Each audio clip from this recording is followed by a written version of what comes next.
It's the Real Estate Podcast, brought to you by ANZ Home Loans for financial well-beings. Hey, welcome back to another episode of the Real Estate Breakfast, talking your property news as we do 7 days a week, as heard on iHeartRadio, Spotify, Apple and Amazon. It is a Thursday morning, October the 24th, and coming up in just a moment, we are off to Perth. 12 days, yes, just 12 days, can you believe it, from the US general elections. Now, it always amazes me how long and drawn out this process is. And it's not just people inside America watching and waiting for this. More than, I think, any other election in our lifetime, the world is watching this one. Zelensky in the Ukraine is sweating on it, and also NATO countries. We're all really just holding our breath. I'm picking that Harris is probably going to win by a bigger margin than what the polls are suggesting. There are so many Republicans saying that they're going to vote for Trump, but on election day, Harris gets their vote, I think. You can join the conversation. Our email address is myrealestatepodcast@gmail.com. Let's catch up with Matthew Hughes from Capital Advisory there in Perth and take a look at the local market. Good morning to you, Matthew. You'd be a bit of a Republican, wouldn't you, when it comes to these elections? Well, I'd say I'm more of a centrist, mate. I tend to lean left on social issues and a bit right on economic issues, but I've got to be honest, I follow the American politics because it's interesting, like a train wreck's interesting sometimes to watch, but it's neither of the two candidates are terribly exciting to me, so I think it's sort of, I don't think there's a win in this for either side when the results actually eventually come through, but we'll see what happens. I think I've got my money on Trump, though. Not that I'm hoping for it, but I think he's probably going to get across the line. Oh, well, sounds like we've got a little bit of a wager then, haven't we, you and me? I'm definitely leaning the other way, and I think it might be quite surprising in the points differential. Yeah, happy to put a wager on it, but make it a bit more interesting. But I think, look, it's going to be close either way, and I'm not terribly excited about either one of them, as I said. I don't mind Kamala at all. I think she's going to be pretty good for the country. A little bit of common sense creeping back into the US politics. Now, back to the housing market. I see that the housing stock levels in Perth, they have been steadily rising since our last conversation.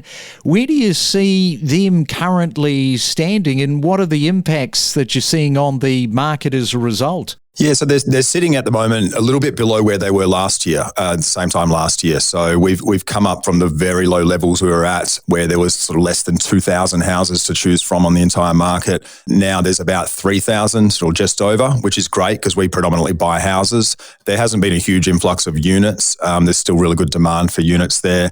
Transaction levels are still very high, sort of up around that 900 level per week, which is pretty high for Perth. So stock levels are up, but they're still historically low. They're still lower than this time last year, but it is nice for buyers and for us buyers agents to have a little bit more stock to choose from.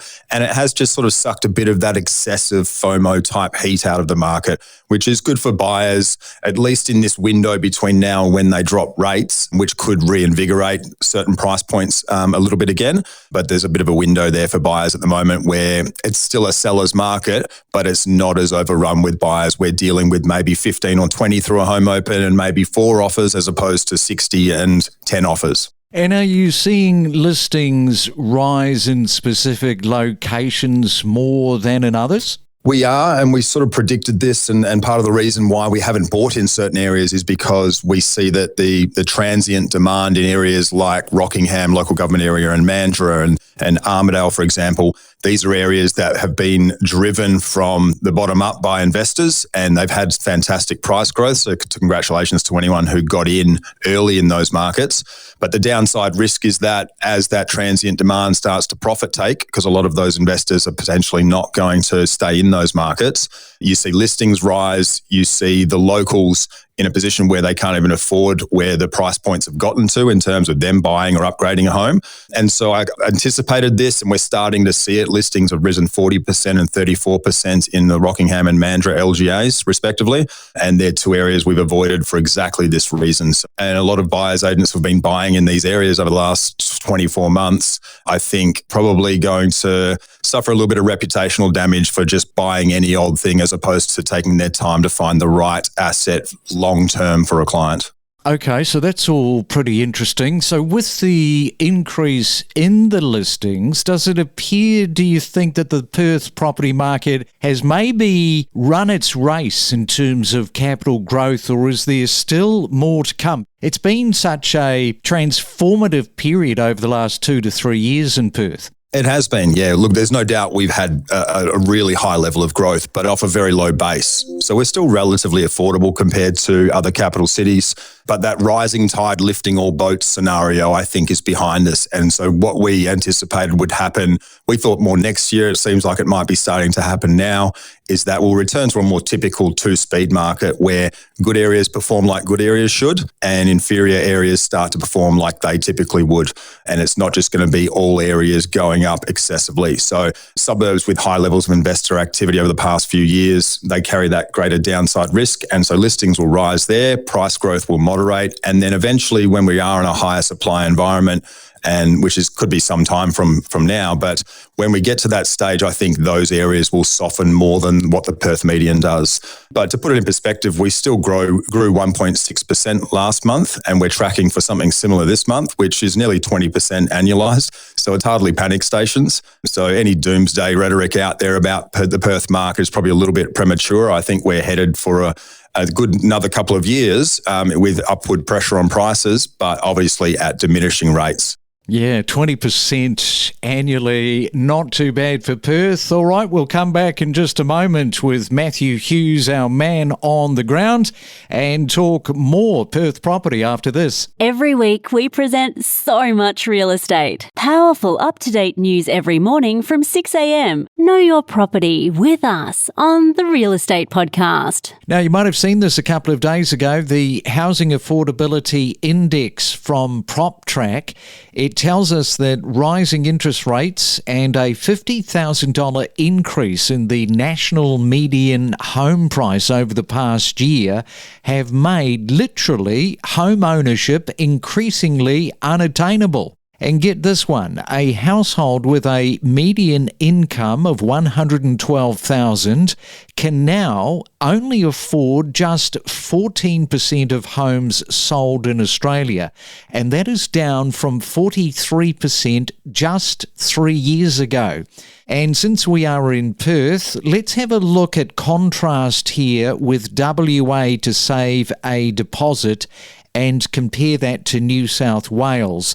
New South Wales takes the longest period of time with 6.5 years, and in WA, just 3.8 years. From interest rates rising, a shifting landscape, rentals running hot, clearance rates, a tight rental market, we cover it all every morning from 6 a.m. on the Real Estate Breakfast. And it is a Real Estate Thursday right around Australia as we continue to talk your property news, trends and information. We are in Perth and talking with Matthew.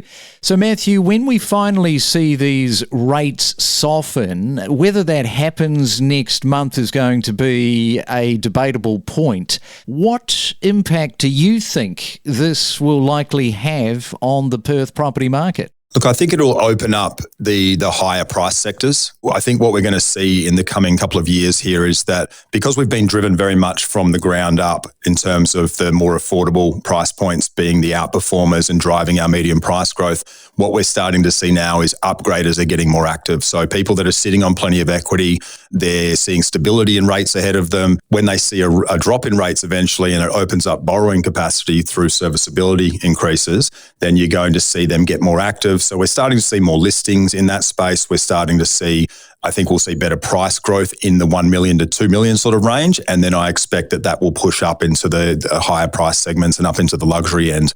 in certain areas where we do expect price growth at least to taper, like the ones we mentioned earlier, that might activate some first home buyers as well when they get access to some better borrowing power. And they might be able to enter the market in that window between now and when the market potentially heats up again with some investment activity in those price points. I think it could really have a positive effect across all price sectors, but probably more so in the middle and upper tiers, I would imagine. And then outside of Perth, I can see the rate cuts benefiting probably the Victorian market the most. I think it may slow down the investor sell-off that we've seen. We're already seeing first home buyers activate in that market. The balance of power over there obviously is very much in the favour of buyers, and it's probably a good window for people to jump into a first home or a first investment over there before the rate cuts happen and before that market starts to move. Wow, so if you are in the Perth property market, it sounds very much from all of what we're hearing from Matthew this morning that 2025 is going to be a popular year.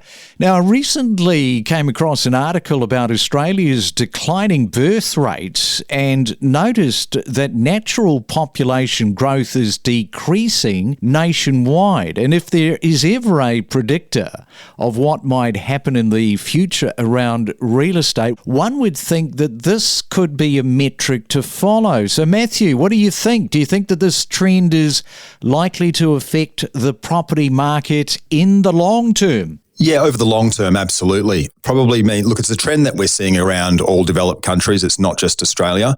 And I think one of the main drivers is at the moment in Australia especially, and probably other developed countries as well, is inflation and affordability issues for those who want to start a family but feel like having any children at all or more than one child might be more than they can handle financially.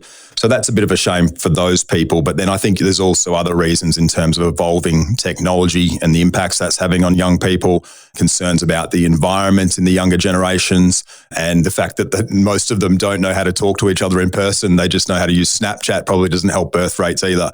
So from a property perspective, I would imagine that you'd want to avoid areas that don't attract a lot of interstate or international migration, because if you start to see a drop in the natural birth rate and it's not being compensated for by high levels of interstate and or international migration, then they're probably areas you want to either avoid new investment into or avoid long-term hold strategies in, because eventually the supply will start to outstrip demand if the demand is not coming internally anymore and it's not coming externally either.